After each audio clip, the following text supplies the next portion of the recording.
Baik, bismillahirrahmanirrahim. Assalamualaikum warahmatullahi wabarakatuh. Buat semua penonton setia TV Al-Hijrah, khususnya penonton setia, Assalamualaikum. Apa khabar semua? Semoga semuanya berada dalam keadaan sihat sentiasa. Hari ini, hari Rabu 25 November 2020 bersamaan dengan 9 Rabiul Akhir 1442 Hijrah. Kita bersiaran langsung di Pusat Penyiaran Digital TV Al-Hijrah bersama dengan saya Dewita Susila Yusriza dan juga sahabat saya Hanan Abdul Rahman yang akan bersiaran 2 jam setengah kita hari ini kita daripada awal, pukul 7. Sebenarnya kita bermula seawal jam 7.30 pagi. Tapi untuk musim terbaru Assalamualaikum ni kita bermula seawal jam 7 pagi. Kita tambahkan lagi slot kita ni khas untuk penonton setia TV Al-Hijrah. Dan diharapkan Dewi, perbincangan kita pada pagi ini dapat membantu mereka di luar sana untuk membina syurga di rumah, bina rumah di syurga dan juga masuk syurga sekeluarga. Itu misi kita sebenarnya Dewi. Kan? Dan bagi mereka yang sedang menonton kami di Facebook Live TV Al-Hijrah, apa kata anda tekan button share supaya perbincangan pagi ini dapat dikongsi oleh ramai orang dan ramai akan dapat manfaat sama-sama insya-Allah. Dan Dewi, anda nak kongsikan juga dengan penonton berkenaan dengan situasi kes COVID-19 di Malaysia mengikut status terkini 24 November semalam. Kita mempunyai kes baharu sebanyak 2,188. Kes tertinggi. Setakat ini kes tertinggi, Hanan. Kes tertinggi, Masya-Allah.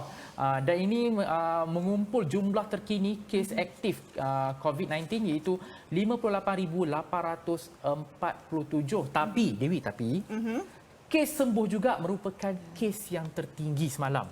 Iaitu 1,673 sembuh dan ini melibatkan jumlah sekitar 75% daripada jumlah keseluruhan kes COVID. Dan juga Alhamdulillah satu kluster telah pun tamat.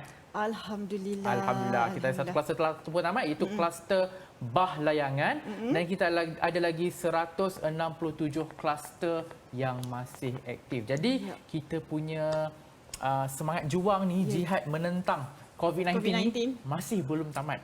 Jadi saya nak pesan kepada penonton semua, ikut SOP yang telah ditetapkan oleh kerajaan, jaga penjarakan fizikal, sentiasa memakai pelitup muka dan apabila anda keluar, pastikan anda sentiasa membasuh tangan menggunakan sabun dan juga memakai hand sanitizer. Ya, betul tuan. Kita kena sentiasa berjaga-jaga, Hanan, sebab kita belum lagi menang. #kita jaga jaga keluarga kita juga, dan juga terima kasih juga kepada frontliner kita yang sentiasa bertukus lumus siang pagi petang, kadang-kadang bertukar shift dan sebagainya, tak rehat kan, untuk membantu kita untuk menghapuskan pandemik COVID-19. Tapi kita pun sendiri kena memainkan peranan penting untuk kita sama-sama membantraskan, Hanan. Betul tu kan, sebab kalau kita tengok sehari lepas ataupun 2 hari lepas ada tular satu kisah mengenai seorang pemandu ambulans meninggal dunia kerana dikatakan terlalu penat.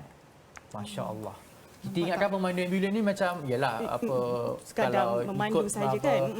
Di Kuala Lumpur mungkin kes yang meninggal dunia mungkin apa dalam 100 lebih. So macam urusan tu macam ingatkan macam mungkin berganti-ganti, tapi siapa sangka kan.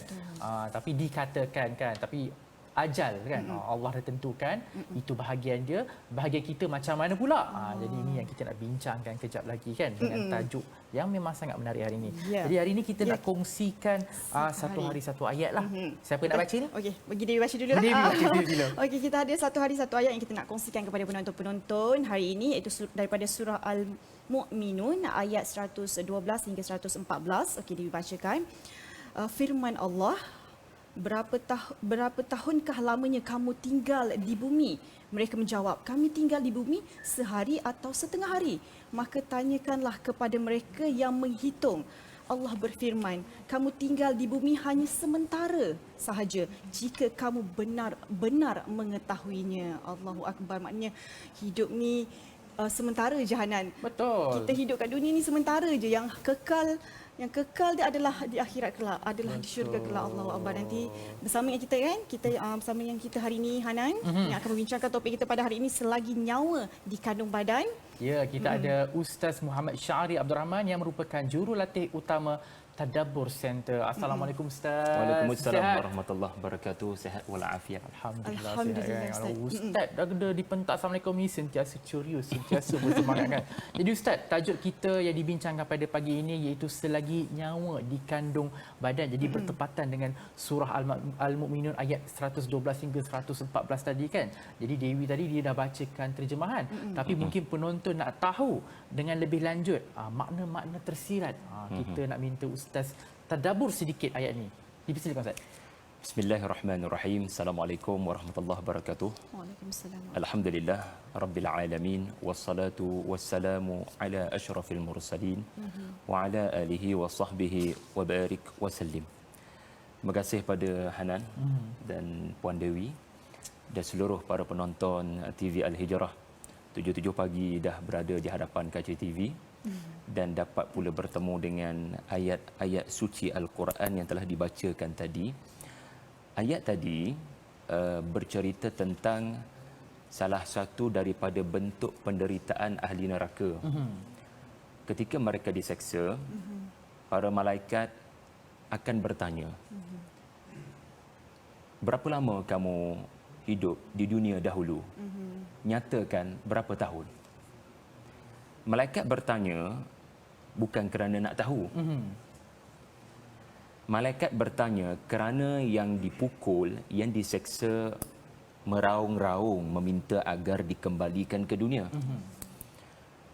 Maka bila ahli neraka merayu, kembalikanlah kami ke dunia, malaikat tanya, dulu kat dunia berapa lama hidup?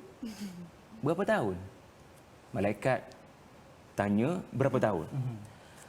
Ungkapan penduduk neraka adalah bukan tahun, bukan bulan, dan satu hari sahaja, bahkan tak sampai satu hari. Maka tanyalah kepada malaikat-malaikat yang lain yang mencatat amalan kami. Lalu Allah Ta'ala berfirman kepada penduduk neraka, sebenarnya kamu telah hidup lebih singkat daripada satu hari. Allah. Lau annakum kuntum ta'lamun, kalau kamu tahu. Tadabbur ayat ni adalah hidup kita jangan disangka terlalu lama. Tak salah berangan-angan dan berwawasan. Tetapi kita kena anggap maut boleh datang pada bila-bila masa. Bila Cik Hanan bacakan tadi sejarah pada COVID kita semalam paling tinggi dalam sejarah. Seharusnya ia adalah peringatan kepada kita nikmat sihat boleh hilang pada bila-bila masa. Betul. Tetapi syukurlah kalau kita masih hidup. Kerana cerita yang dipaparkan dalam ayat-ayat tadi adalah cerita orang yang mati tanpa sempat membuat bekalan. Lalu menyesal dalam neraka tidak bermakna. Ini satu bentuk mental torture lah. Satu bentuk penderitaan mental. Soalan malaikat tu hanya menyebabkan lagi sakit kedudukan ahli neraka ketika diazab di dalam neraka.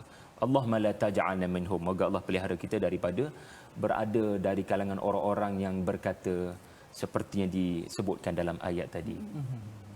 Allahu Akbar, itu dia satu tadabbur daripada Ustaz yang memang sangat ringkas tapi memang padat. Mendalam maksud je Hanan. Kan?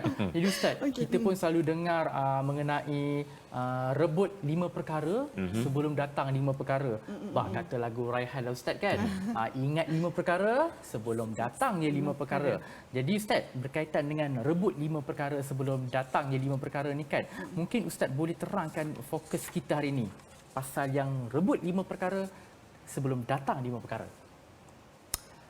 Nabi sallallahu alaihi wasallam ada bersabda sebagaimana yang Hanan sebutkan tadi, "Yaghtanim khamsan qabla khamsin." Rebutlah olehmu 5 situasi sebelum datang 5 situasi. So Nabi ni selalu berpesan jangan terpedaya kalau datang 5 nikmat ni. Sebab kamu akan hilang pada bila-bila masa. Kelima-lima nikmat ni. Nombor 1 Nabi kata syababaka qabla haramik. Masa mudamu. Hanan muda lagi kan? Alhamdulillah. Okey. Muda lagi. Masa muda. Nikmat pertama masa muda Rasulullah sebut. qabla haramik, sebelum hari tuamu. Yang kedua, sihhatak. Ya, masa sihatmu sebelum masa sakitmu. Yang ketiga, ghinaka qabla faqrik. Kamu kaya, kekayaanmu, kecukupanmu sebelum datang waktu fakir. Yang keempat adalah wa faraghaka qabla syughlik. Waktu kamu lapang sebelum datang waktu kamu sibuk. Dan wa hayatak qabla mautik. Dan waktu hidupmu sebelum waktu mati. Nabi mengajar kita jangan terpedaya dengan nikmat yang Allah beri untuk sementara. Nombor satu sekali Nabi sebut waktu kamu muda. Sebab muda adalah waktu kita paling banyak kawan. Betul. Paling banyak bersukan kot. Betul. Sebab bertenaga. Tetapi jangan kamu rasa kamu akan begitu untuk tempoh yang lama. Kerana waktu tua pasti akan datang. Apa persiapanmu? So Nabi mengajar kita fikir jauh ke depan. Waktu sulit tu pasti datang. Nombor dua, waktu sehatmu. Ya, waktu sehatmu, alhamdulillah, Hanan sehat, Puan Dewi sehat, alhamdulillah. Medikal check up tiap-tiap bulan ke? Tiap-tiap 6 bulan. Jadi sentiasa sehat. Tapi kena ingat, masa sehat tu kamu buat apa? Kerana masa sakit akan datang. Betul. Nombor tiga adalah ada duit kan sekarang kan? Alhamdulillah ada duit lah. Ada pendapatan. Ada pendapatan. Tetapi kena ingat akan datang waktu kamu sempit rezeki. Masa tu koreklah simpanan tu. Kalau tak ada simpanan, masa itulah akan merasa sakitnya.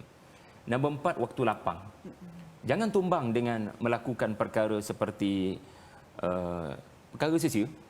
Jadi masa lapangmu jangan terpedaya kerana akan datang waktu di mana kamu sangat-sangat sibuk. Dan akhir sekali yang lebih penting adalah dalam apa pun keadaan sebenarnya kamu sedang menikmati hidup di dunia. Itu nikmat yang paling besar. Sebab selagi kamu hidup, kamu berpeluang untuk beribadat dan itulah bekalan untuk berjalan pada alam seterusnya. Jadi Rasulullah sallallahu alaihi wasallam menegaskan, mengingatkan agar jangan terpedaya dengan nikmat yang Allah Taala berikan kerana inna lillahi wa inna ilaihi raji'un. Kita pernah datang daripada alam, kita tak dapat semua ni.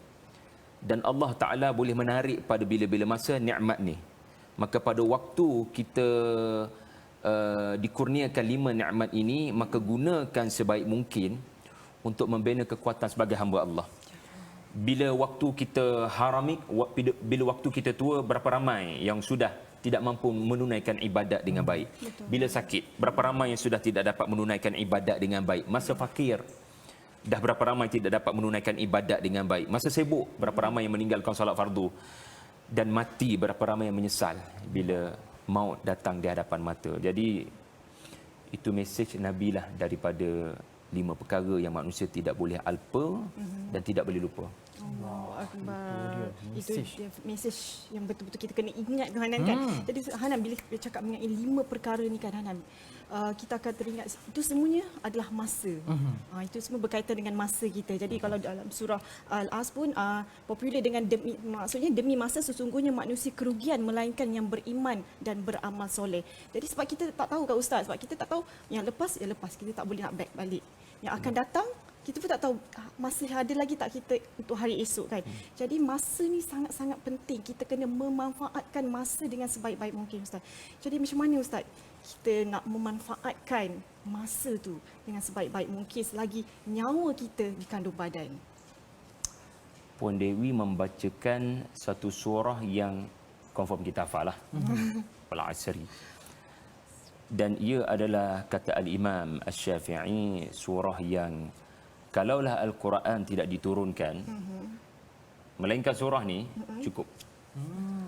Kerana mesej yang terkandung dalam surah berkenaan ringkas tapi bernas.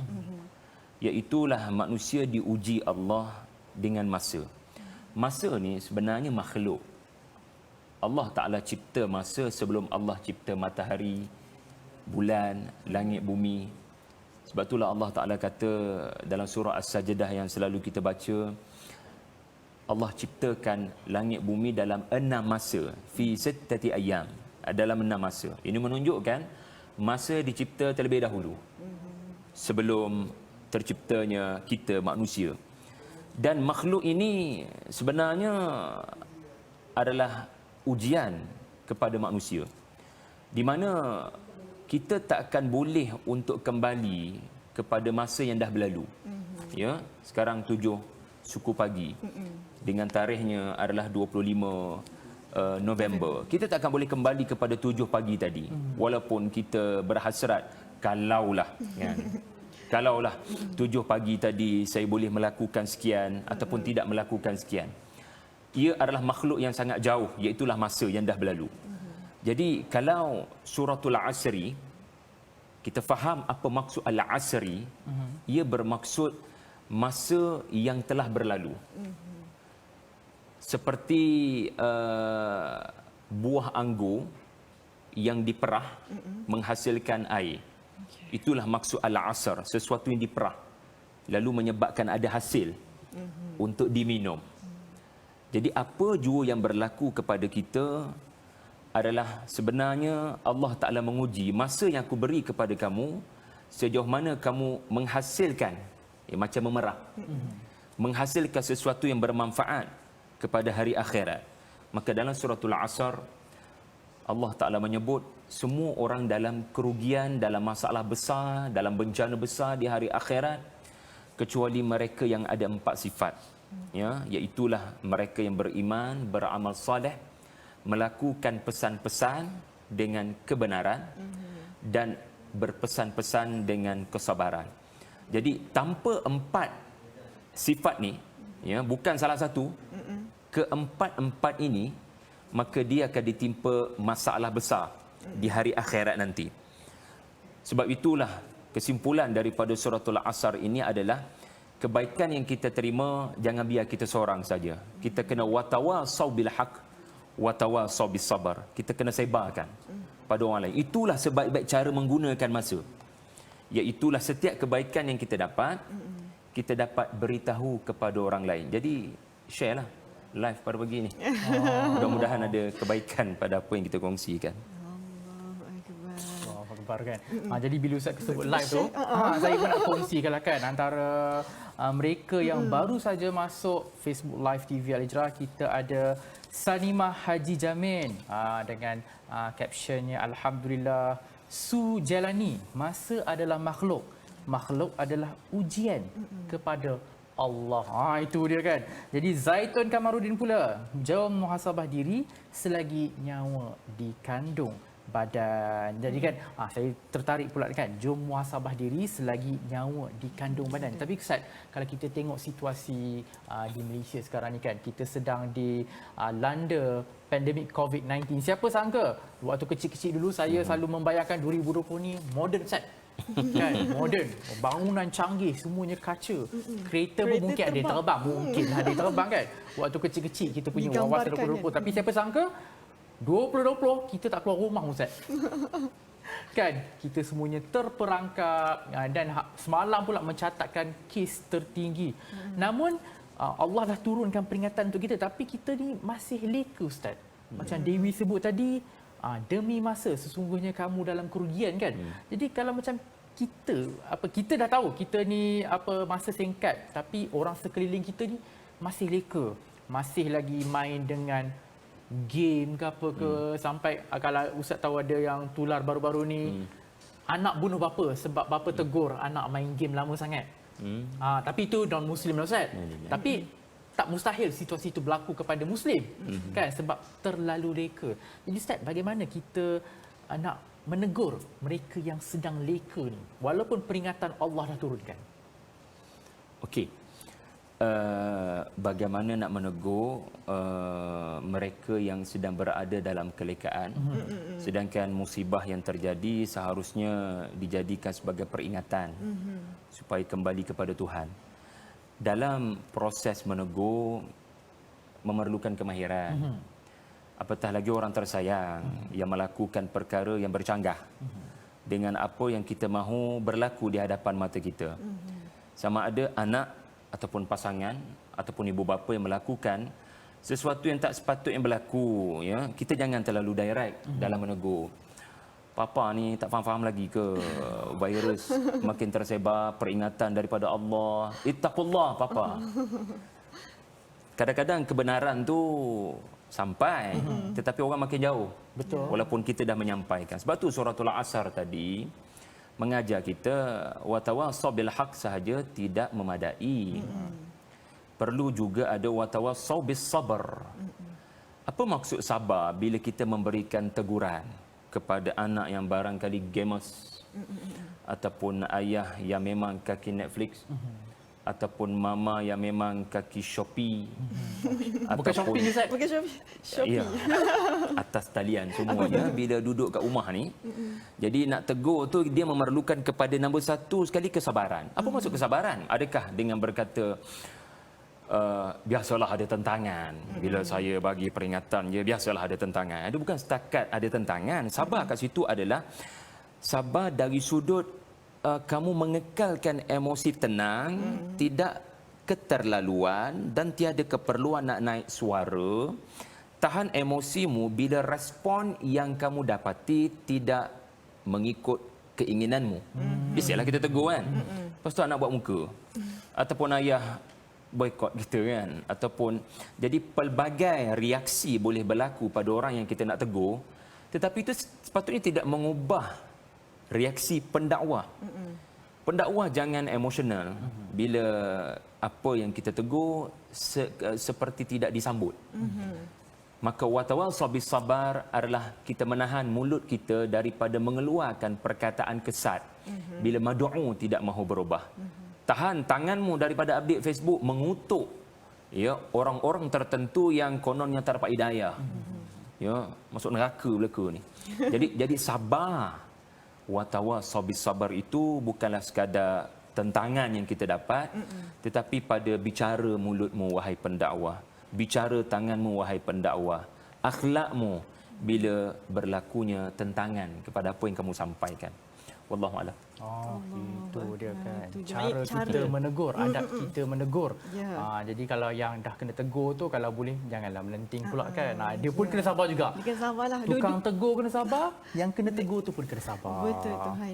Dan tadi bila Ustaz dia sebut pasal Shopee kan, shopping seronok dia membeli belah kepada kaum-kaum wanita kan. Jadi bila cakap mengenai harta dalam surah pun ada sebut kaya sebelum sempit. Jadi kita tahu tadi jadi Ustaz bila kaya sebelum sempit, adakah bila kita dah kaya je baru kita nak beramal? Maknanya bila dah kaya je baru nak beramal. Adakah bila masa kita kekurangan kita tidak boleh beramal? So macam mana tu Ustaz?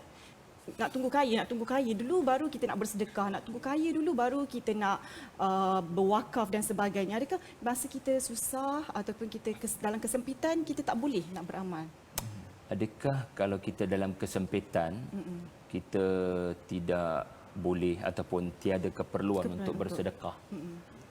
Sebenarnya musibah yang berlaku khususnya kepada kawan-kawan kita yang jual goreng pisang, yang berniaga tepi jalan, yang kita tahu ya industri antara yang terkesan dengan COVID ni adalah ya makcik-makcik Kia semua ni yang terpaksa bergantung kepada apa yang boleh mereka usahakan secara tepi-tepi jalan begitu. Cara yang terbaik untuk kekal bertenang ketika ada banyak tekanan berlaku dalam rumah tangga, dalam suami kena buang kerja, adalah walaupun anda berada dalam keadaan yang kesempitan rezeki, jangan tinggalkan sedekah sekadar yang termampu. Dan sedekah itu bukanlah maksud wang ringgit semata-mata, tetapi membantu seperti memberikan infak tenaga, membantu sesiapa yang dalam proses memerlukan bantuan. Kerana ini cara nak keluar daripada kesempitan. Kita ambil teladan daripada sikap Nabi Musa alaihissalam yang hilang kedudukan, hilang nama, hilang pengaruh, populariti, hilang keluarga, hilang kerjaya. Apabila sampai di sebuah tempat yang Quran namakan Madian. Ada dalam Quran cerita tu. baginda Musa alaihi salam hilang segala-galanya, kita tak adalah seteruk keadaan situasi Nabi Musa berkenaan. Lebih kurang umur 30 baginda waktu itu, belum lagi menjadi rasul. Dia hilang segala-galanya. Tetapi masa dia hilang segala-galanya, adakah dia tak buat apa-apa? Saya ni dah lah sempit rezeki, jadi saya tak boleh buat apa-apa kot. Tunggu Allah Ta'ala bantu dengan doa saya. Kalau anda mahu Allah Ta'ala bantu anda, mengubah nasib anda, innallaha la yughayyiru ma biqaumin hatta yughayyiru ma bi anfusihim. Allah akan ubah nasib kita bila kita mengubah perilaku dan sikap kita. Dan antara sikap yang ditampilkan oleh Nabi Musa adalah walaupun tak ada duit, walaupun tak ada nama, walaupun tak ada kedudukan, itu tidak menghalang baginda untuk menghulurkan bantuan. Jadi kita jangan menunggu kaya baru nak membantu. Dalam kesempitan sekalipun, ada orang boleh redha dengan kesempitan berkenaan. Ada orang masih tenang didik anak, masih tenang dengan musibah suami dibuang kerja. Rupa-rupanya dia ada membantu orang-orang tertentu, bukan sekadar dengan wang ringgit barangkali, tetapi dengan nasihat, motivasi, dengan memberikan bantuan, orang lain berniaga. Jadi bila kita benar-benar membantu kerana Allah, itu antara cara Allah keluarkan kita daripada kesempitan. Jadi jangan fikir nak tunggu kaya baru nak memberi sesuatu. Masa sempit pun adalah waktu untuk kita membanyakkan memberi. Sebab kalau kita menolong orang lain, Allah akan tolong kita apabila berdepan dengan kesulitan. Bila Ustaz cakap ni kan, saya teringat satu kata-kata guru saya, Ustaz. Dia selalu cakap, biar kita miskin harta, tapi jangan kita miskin akhlak ataupun adab. Kan? Itu yang paling penting. Sebab kalau sekarang ni kita tengok, kebanyakannya orang yang miskin harta, tapi dia pun miskin akhlak. Dia pun miskin dari segi kebersihan diri. Kan? Sebenarnya kita tak boleh jadi macam tu. Walaupun kita ni miskin harta, tapi kita kena kaya dari sudut akhlak, dari sudut kebersihan. Kita kena sentiasa membantu orang lain. Sebab macam Ustaz cakap tadi, kita membantu orang lain itu pun merupakan sedekah amal jariah. Kita sedekah tenaga kita. Jadi Ustaz, saya tertarik dengan Ustaz kata Nabi Musa hilang segala-galanya dalam sekelip mata. Kan? Jadi bila kita lihat Nabi Musa pernah ada segala-galanya. Kan? Pernah popular, pernah kaya, pernah memerintah semua. Kan? Jadi itu pun merupakan kesenangan itu pun merupakan satu ujian. Kan? Kesusahan pun ujian. Betul tu. Kan? Kesusahan pun satu ujian dan ada juga orang yang boleh mengharungi kesusahan itu. Tapi ujian kesenangan tu tak semua orang boleh harungi, Ustaz. Mungkin Ustaz boleh kupas sikit. Kesenangan itu pun ujian. Tapi Ustaz, jangan jawab dulu, Ustaz. Kita nak berhenti rehat seketika. Kembali dalam Assalamualaikum selepas ini.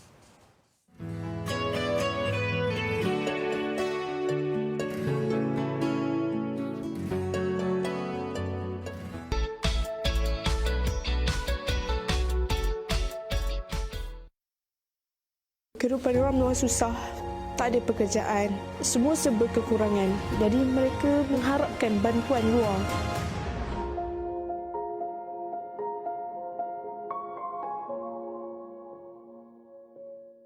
Dah buat pelbagai kerja tetapi asyik stres akibat masalah kewangan? Kami Al-Fatih ada penyelesaian untuk menjadikan anda berniaga berjaya. Dengan sistem perniagaan yang Al-Fatih sediakan, penyata komisen setiap bulan membolehkan anda memiliki rumah dan kereta idaman anda. Hanya 100 orang terawal sahaja yang layak.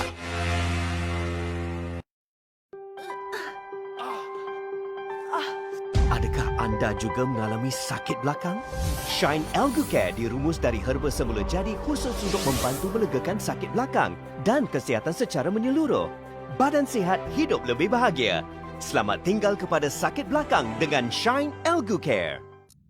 MAPIM kini dalam perjalanan misi bantuan kemanusiaan kepada mangsa pelarian Syria. Sukarelawan juga turut terdedah kepada serangan.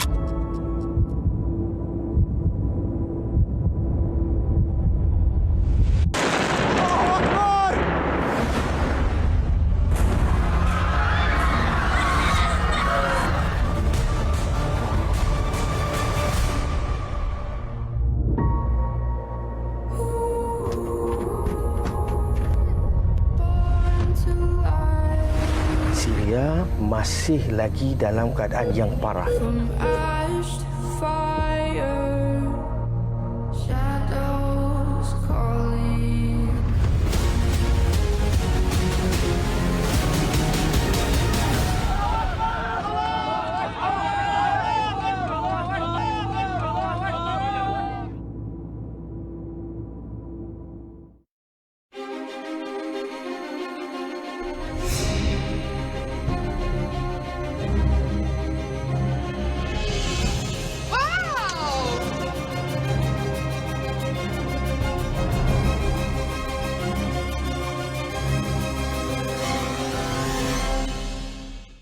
sabar nak membeli belah? Meriahkan hari anda bersama kami di Bazar Jom. Setiap Khamis hingga Ahad, jam 4 petang.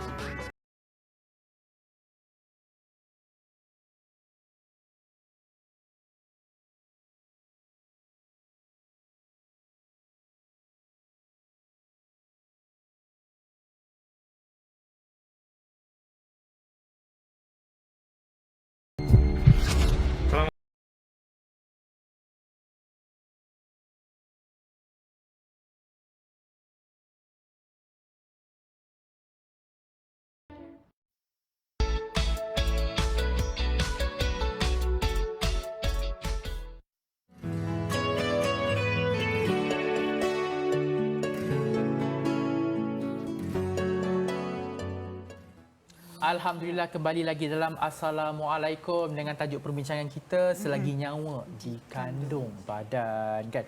Jadi tadi saya tanyakan kepada ustaz soalan berkenaan kesusahan itu satu ujian, tapi kesenangan itu pun juga satu ujian. Dia nak minta ustaz kupaskan sikit. Sebab kadang-kadang masyarakat ni kesenangan itu pun ujian, ya ke? Bukan kesenangan itu, ialah kesenangan, kan? Nikmat, kan?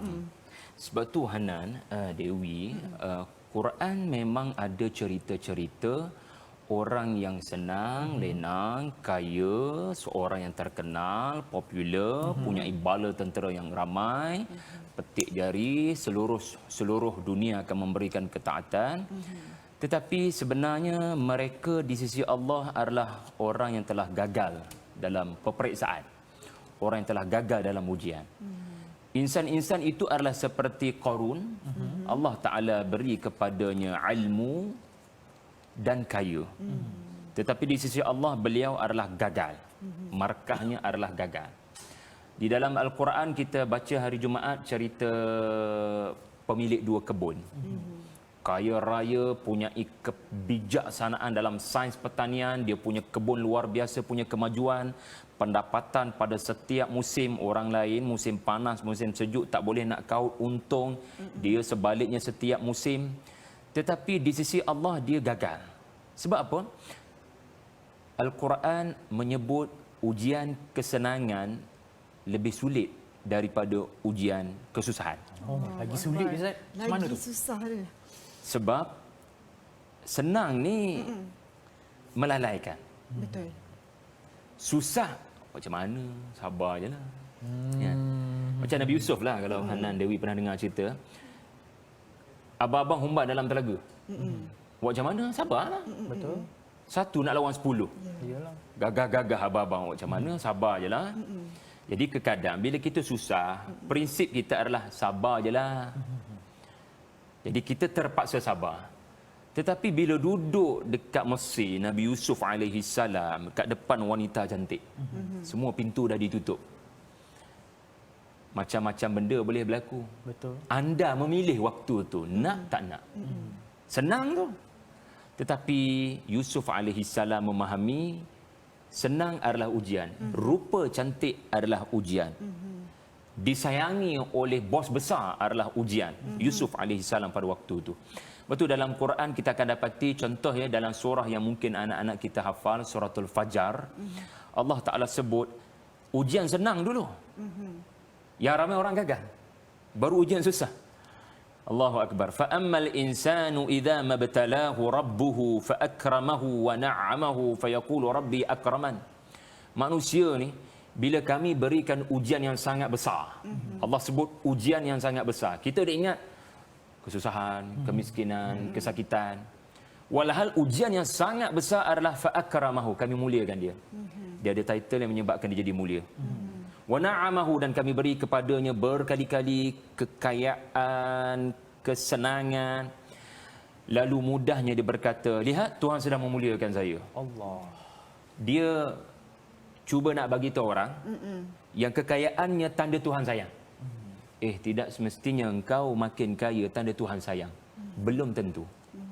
Apa makna kaya kalau tidak dirasai harta berkenaan oleh mereka yang miskin, jiran sebelah rumah kita. Jadi baru Allah sebut tentang kemiskinan. Wa amma idza mabtalahu faqadara alaihi rizqahu fayaqulu rabbi ahanan.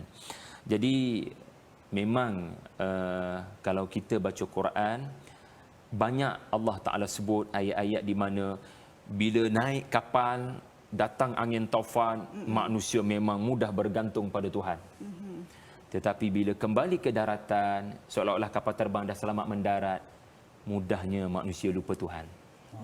Jadi ujian kesenangan lebih perit sebenarnya daripada ujian kesulitan. Jaga-jagalah. Ujian kesenangan tu lebih perit daripada ujian kesulitan. Betul tu. Ya, kadang-kadang kalau kita macam kita yalah kalau kita dah ada segala-galanya kan Hanan kan Ustaz. Kita badan sihat, kita ada pekerjaan, ada gaji. Jadi kadang-kadang bila kita meminta, kita berdoa pada Allah pun tak dekat dengan hati kita. Kita tak bersungguh-sungguh kalau kita kalau kita ada kesusahan, keperitan, kita ya Allah tolonglah ya Allah. Kalau kita senang kita sekadar baca doa je lah, sekadar macam tidak bersungguh-sungguh, tidak dekat hati kita tu dengan Allah kan Ustaz. Jadi itulah dia rasa macam bukan mudah sebenarnya untuk bila kita ujian dalam kesenangan tu sebenarnya bukan mudah kan. Betul tu kan Dewi kan. Jadi bila bukan mudah ujian kesenangan tu kan Ustaz. Jadi mungkin Ustaz boleh kongsikan sebab macam tadi Ustaz cakap bila di laut dilanda badai, ribut taufan, semua ingat kepada Allah. Betul. Tapi bila di daratan lupa kepada Allah kan. Jadi Ustaz, bagaimana kita ingin ubah cara kita hidup di dunia ni kan? Maksudnya bukan di waktu susah saja kita ingat Allah. Walhal waktu senang pun sepatutnya kita lebih mengingati Allah. Macam mana Ustaz kita nak ubah? Kadang-kadang benda yang boleh mengubah cara kita memandang sesuatu. Macam contoh yang Puan Dewi sebutkan tadi. Kita boleh nilai diri kita sebenarnya. Kita ni banyak bergantung pada Allah waktu macam mana. Waktu susah banyak berdoa. Waktu senang Lupa. jarang pula. Allahu Akbar. Covid 2000 ramai orang berdoa. Allah selamatkanlah saya. Tapi masa Covid dulu 2 kes. 20 kes. Kita dengan Tuhan bagaimana? Masa masjid dibuka. Ya, boleh solat. Macam mana cara kita solat? Bersyukur tak pada Allah dapat kembali ke surau, ke masjid? Khutbah Jumaat tidur lagi tak? Masuk surau masjid dibuka. Ya, kadang kita tidur macam dulu-dulu pun tak ada PKP. Jadi itu tabiat manusia. Jadi kalaulah soalannya bagaimana kita nak ubah supaya dalam senang pun ingat Allah. Saya percaya cerita-cerita Quran ni dia membantu kita punya mindset yang betul. Especially untuk anak-anak kita lah. Saya suka bawa cerita Nabi Sulaiman, Nabi Daud. Nabi Sulaiman, Nabi Daud. Sebab dua Nabi ni memang dua Nabi yang lulus ujian senang. Sebagai contoh, Nabi Sulaiman. Arash pemerintahannya hebat. Kekuasaannya satu persatu empire jatuh ke tangannya. Tetapi baginda tidak lupa untuk angkat tangan dan menyebut Rabbighfirli. Tuhan ampunkanlah saya. Wa habli mulkan la yanbaghi li ahadin min ba'di innaka antal wahhab.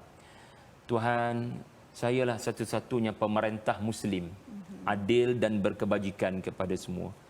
Tambahlah nikmat ini kepada saya, Engkau Maha Pemberi.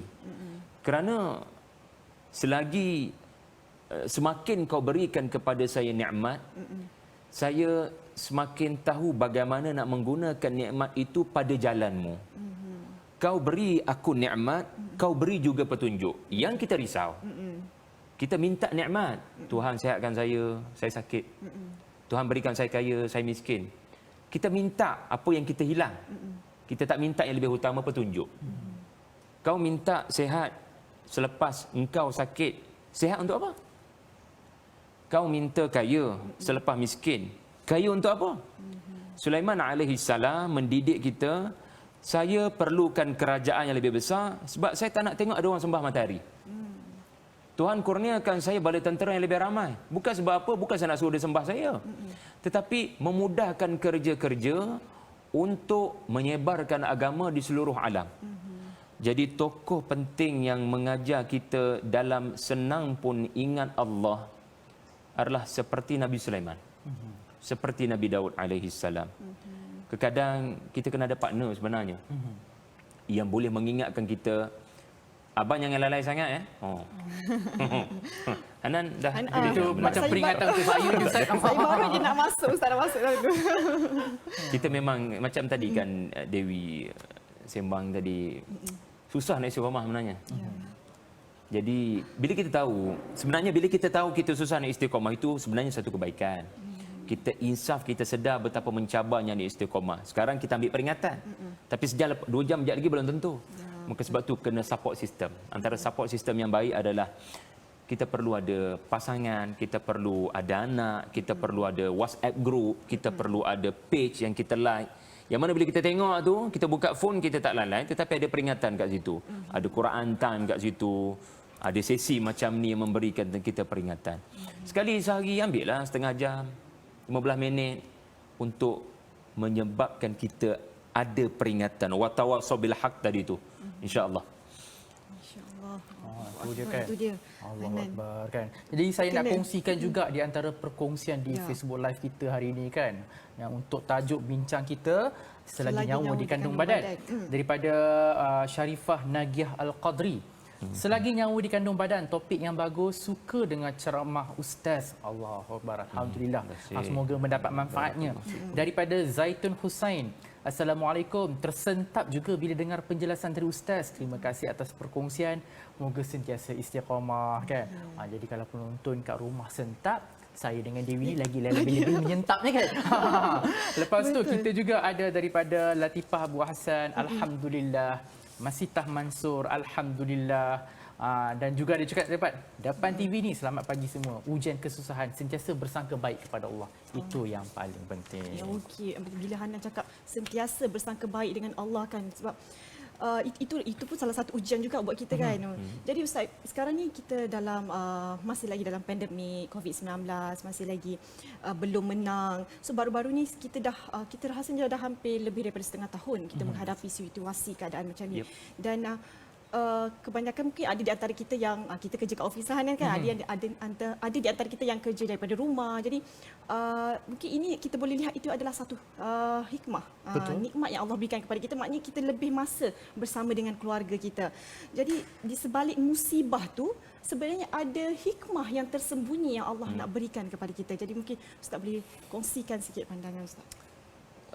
Subhanallah. Manusia ni ada 2 kategori lah bila pandemik. Satu pihak yang reaktif, satu pihak proaktif. Satu pihak yang alabang kita terpaksa berdepan, kita terpaksa redha dengan apa yang berlaku, bersabar, sangka baik. Ya, kita kena sangka baik. Betul. Tetapi adalah lebih baik kita ambil sikap proaktif. Pendek kata, kita punya emosi tidak dikawal oleh cuaca emosi orang lain dekat luar. Orang lain mungkin jadi fed up, bengang dan sedih juga bila kita tengok ya fakta tentang kes bunuh diri sepanjang musim pandemik.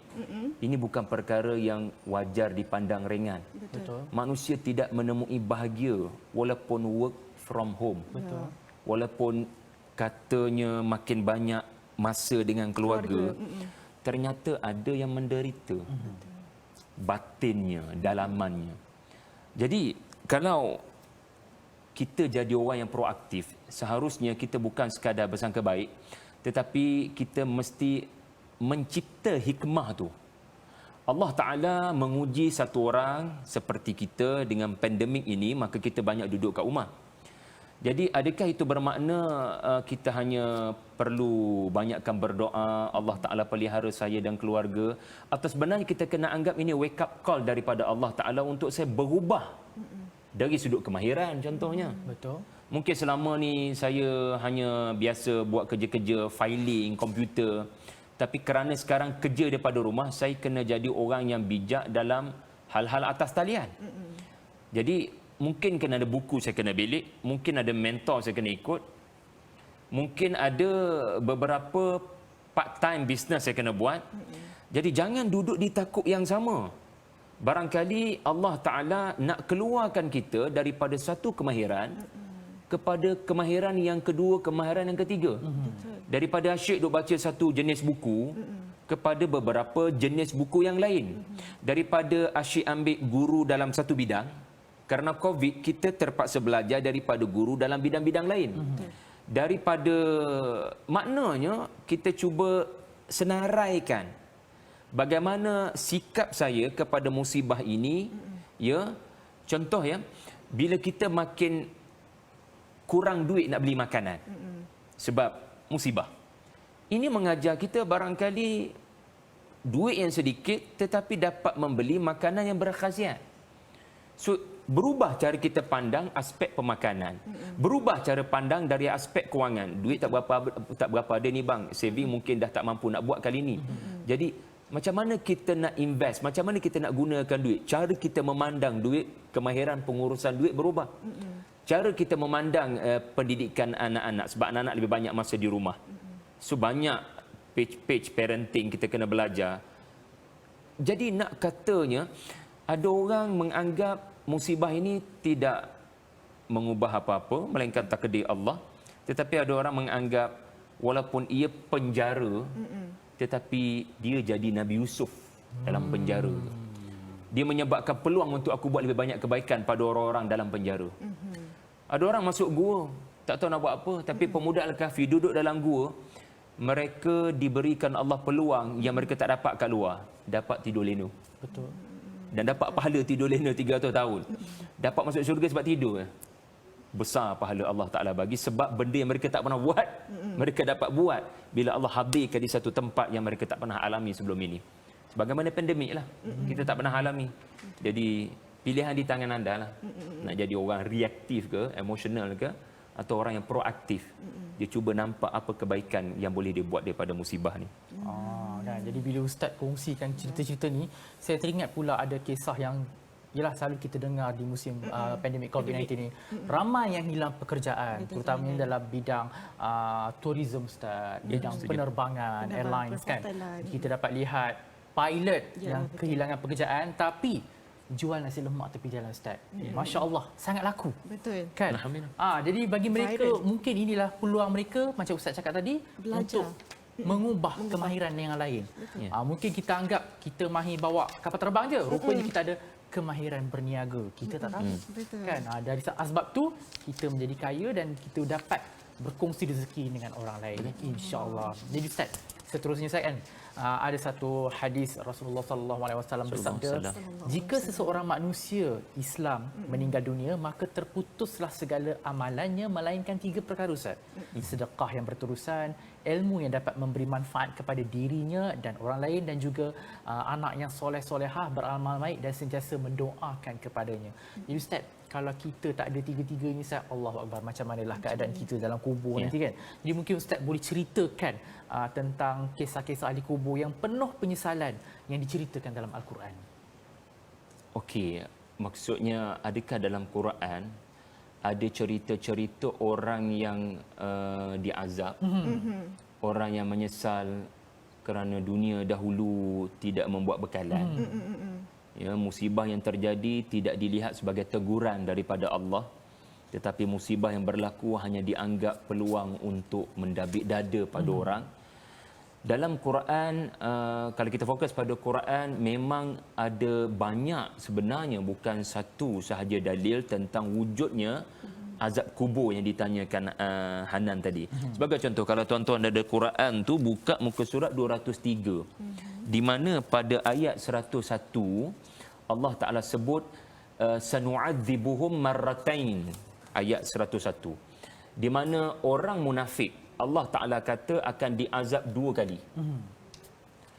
Maka para ulama menyatakan 2 kali tersebut, satu di alam barzakh, satu kita sedia maklum di alam neraka, na'udzubillah. Maka di dalam kubur sekalipun, orang yang berpenyakit dalam hati, na'udzubillah, seperti munafik, dia tak dapat kerehatan. Allah. Ayat itu menjadi dalil adanya azab kubur marrataini. Dia akan diazab bukan di akhirat sahaja yang bersifat kekal abadi, tetapi dia akan mula diazab sejak daripada alam barzakh. Dan satu lagi dalil adalah pada halaman 472. Lambat lagi ni Quran Time nak pergi 472 ni. Kita pun baru episod berapa kan. Tapi tak apalah, kita akan sampai satu hari nanti. Dan ini yang paling menggerunkan, iaitulah pada ayat 46. Allah Ta'ala berbicara tentang azab yang menimpa keluarga Firaun. Ingat ya, Quran bukan diturunkan kepada Firaun. Quran turun kepada kita. Tapi Allah paparkan cerita Firaun. Sebab Allah nak bagi tahu, kamu kena berjaga-jaga. Kamu juga boleh berlaku begitu di alam kubur nanti. Apa dia? An-naru yu'raduna 'alaiha ghuduwan wa 'ashiyya. Wa yawma taqumu as-sa'atu adkhilu ala fir'auna ashaddal 'adzab. Maksudnya, mereka, yakni keluarga Firaun, dipertontonkan kepada mereka di alam kubur neraka. Setiap pagi, setiap petang. Itu antara azab kubur daripada Quran, di mana keluarga Firaun setiap pagi, setiap petang, setiap hari, setiap pagi, setiap petang, ya, akan dipertontonkan neraka yang mereka akan pergi. Anda dipertontonkan masa depan anda. Dan bahang api neraka itu sampai. Dan melihat neraka ni, dia bukan macam melihat api yang terbakar ataupun melihat rumah terbakar. Kita tak naklah sebut di sini bagaimana melihat orang kena sembelih ke, orang kena pukul dengan batu besar ke. Tetapi itulah antara yang dipaparkan kepada Firaun dalam kubur. Allah Subhanahu wa taala menjadikan mereka di alam kubur tidak mengalami kerehatan, kerana menonton sahaja adalah satu bentuk penderaan yang menyakitkan. Jadi itu antara azab kubur yang sepatutnya menjadikan kita beringat. Mati ni kalau datang, kita dah tak boleh nak undurkan ia ke belakang. Betul. Kita tak boleh cakap, please lah take 5, bagilah 5 minit, saya tak sempat taubat, tak boleh. Kerana di akhirnya amalan yang akan menentukan kita selamat ataupun tidak daripada azab kubur berkenaan. Semoga Allah pelihara kita semua daripada menjadi mereka yang dipertontonkan kesudahannya dalam neraka sejak daripada alam kubur. Jangan tinggal surah Al-Mulk.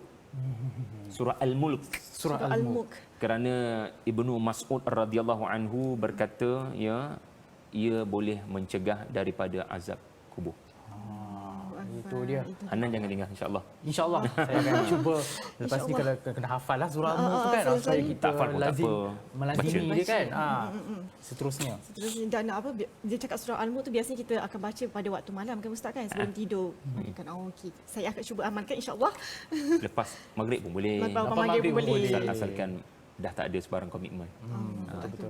Jadi, okey, jadi Ustaz, apa kita nak, ialah Ustaz kata macam gerun, takut kita dengar bila kita lihat apa cerita-cerita dalam Al-Quran berkaitan dengan azab kubur. Nauzubillah, kalau boleh janganlah timpa ahli keluarga kita dan masyarakat kita dan sebagainya.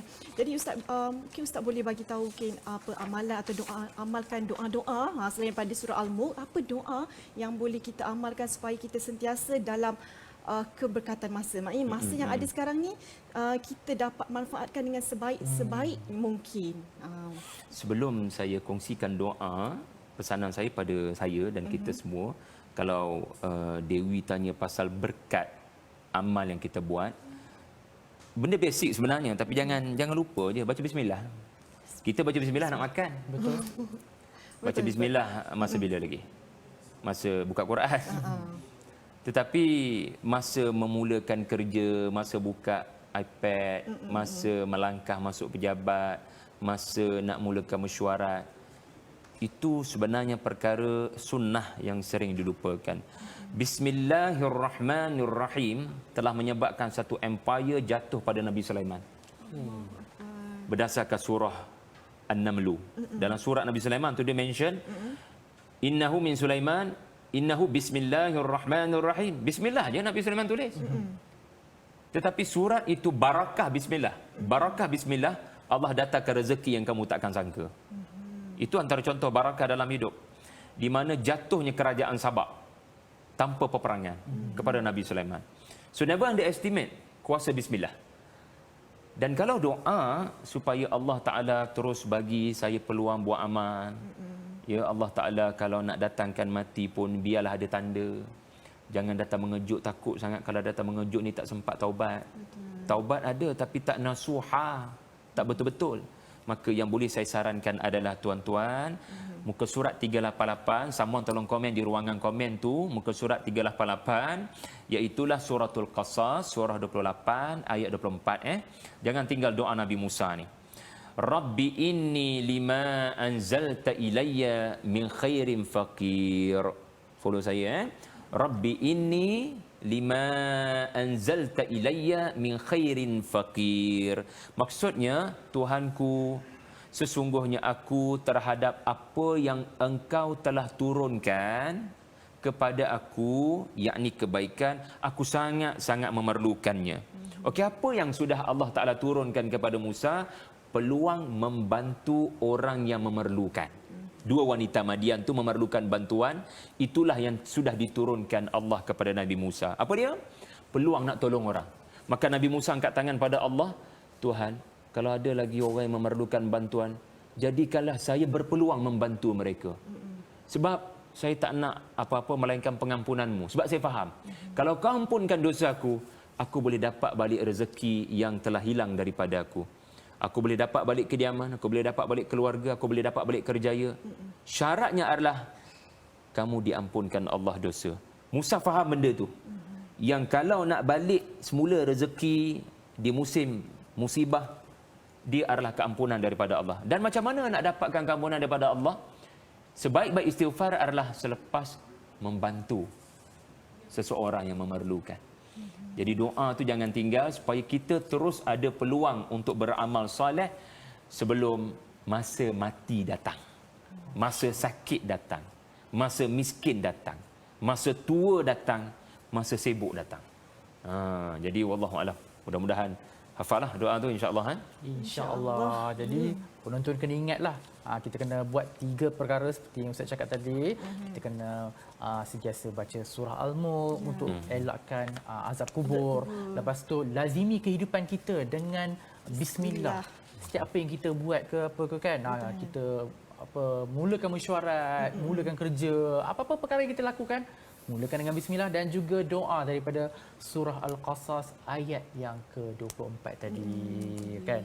Jadi itu dia antara penonton-penonton Assalamualaikum boleh amalkan supaya kita sama-sama dapat keberkatannya insya-Allah. Jadi Ustaz, kita pun dah di penghujung perbincangan kita berkenaan dengan selagi nyawa dikandung badan Ustaz. Jadi mungkin Ustaz ada kata-kata akhir, pesanan untuk penonton ataupun kesimpulan daripada perbincangan kita hari ini Ustaz. Satu perkara yang Al-Quran didik kita Hanan dan Dewi adalah dari solat ke solat, solat fardu subuh tadi nak menuju fardu zuhur, daripada fardu zuhur ke fardu asar. Quran didik kita alladzina hum fi salatihim khashi'un. Iaitulah Allah Taala sebut salat, Allah tak sebut salawat. Ulama bincang tu, tapi kesimpulannya adalah antara sikap orang mukmin yang benar-benar mukmin adalah bila lepas dia solat satu fardu, dia tak yakin dia akan jumpa solat fardu seterusnya. Dia kena ada keyakinan yang mati boleh datang pada bila-bila masa. Dan ini barangkali solat yang terakhir. Ingat tuan-tuan, kalau solat kita terurus, kehidupan kita akan terurus meskipun pada musim pandemik. Maka pelihara solat anda semua, dan antara cara nak pelihara solat adalah barangkali ini adalah solat saya yang terakhir. Belum tentu saya jumpa solat zuhur sebentar lagi. Dan lepas sembahyang zuhur, kita kata juga belum tentu saya jumpa sembahyang asar kejap lagi. So kita kena kata begitu supaya apa yang kita kerjakan 4 rakaat adalah yang terbaik untuk Tuhan. InsyaAllah.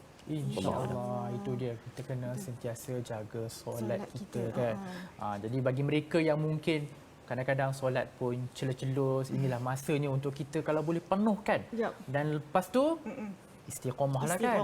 Itu yang paling susah tu, nak istiqamah tu. Tapi kalau boleh kita lazimi dulu solat fardu ni kan. Dah okey, barulah kita buat solat sunat ke apa ke, kita lazimi pula benda-benda lain kan. Jadi Dewi nak kongsikan perkongsian di Facebook. Okey ni di Facebook alhamdulillah ramai yang komen kita di Facebook hari ini. Pada doa Nabi Musa itu boleh dibaca, boleh tak baca terjemahan? Boleh ke Ustaz baca terjemahan saja? Boleh. Tuhan faham semua bahasa. Asalkan datang daripada hati yang jangan lalai. Jadi ramai rakan-rakan kita semua uruskan solat kita dengan baik daripada Abdul Karim. Lepas tu surah Al-Qasas tadi, semua ramai yang share, baca bismillah, pelihara solat. Mungkin ini yang terakhir. Jadi itu saya suka dengan Ustaz kata tadi. Sebab kita kena sentiasa remind diri kita kan. Betul. Kita kena sentiasa ingat. Kadang-kadang kita tak tahu esok sempat tak lagi. So hari ni kita tak tahu sempat, Zuhur sempat tak lagi kan. Jadi kena ingat macam Ustaz kata, mungkin saya akan jadikan pedoman untuk diri saya juga. Apa yang berlaku kita tak tahu sempat ke tak. So maknanya kita kena buat sehabis mungkin, sebaik mungkin untuk hari ini, untuk sekarang ini. Jadi kita kena ingat kita bukan selama-lamanya di dunia, hanya sementara kadang-kadang. Selalu ingat apa kata-kata Mak Saleh. Live your life to the fullest, tapi bukan enjoy, kena beramal ibadat lah kan. Itu yang paling penting kan. Jadi kita nak ucapkan jutaan terima kasih kepada Ustaz Muhammad Syahri Abdul Rahman yang merupakan jurulatih utama Tadabbur Center di atas perkongsian hari ini dengan tajuknya Selagi Nyawa Dikandung Badan. Alhamdulillah, jadi semoga penonton yang menonton kita pada pagi ini dapat manfaat daripada perbincangan ini, dan jangan lupa untuk tekan button share. Jadi Dewi, kita nak berhenti rehat seketika. Jangan ke mana. Lepas ni kita ada satu hebahan. Sebelum kita berhenti rehat, kita ada satu hebahan, iaitu penantian 20 tahun bakal berakhir. Selalunya dah selalu dengar ni. 20 tahun, tunggu apa?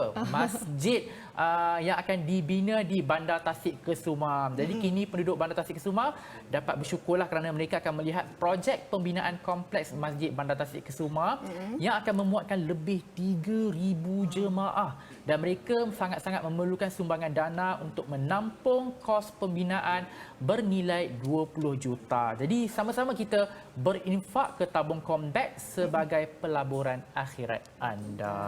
InsyaAllah itu kena juga dengan topik kita hari ini. Mungkin boleh kita menjadikan satu amalan untuk kita melabur untuk hari akhirat kita, insyaAllah. Jadi kan kita nak berhenti rehat seketika. Kembali lagi dalam Assalamualaikum selepas ini.